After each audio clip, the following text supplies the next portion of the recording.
জন্মের পর থেকে আমরা সবাই কিছু না কিছু ত্যাগ করতে থাকি।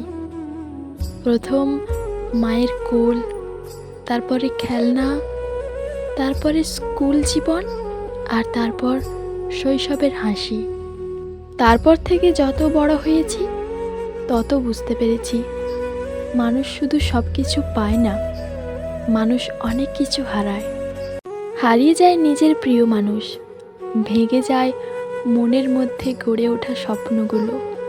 কোনো দিন তো নিজের চাওয়াগুলোকে নিজের হাতেই শেষ করে ফেলতে হয়। এভাবে চলতে চলতে কখন যেন আমরা নিজেরাই হারিয়ে যাই, কখনো সমাজের চাপে, আর কখনো পরিবারের চাহিদায়, আবার কখনো প্রিয় মানুষের ভালোবাসার অভাবে।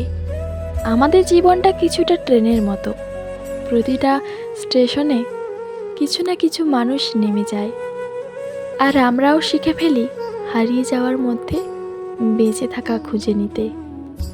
তবুও শেষ অবধি মনের মধ্যে একটা প্রশ্ন থেকেই যায়, কতটুকু নিজেকে গড়ে তুলতে পারবো এই ভিড়ের মধ্যে, কতটুকু নিজেকে বাঁচিয়ে রাখতে পারবো।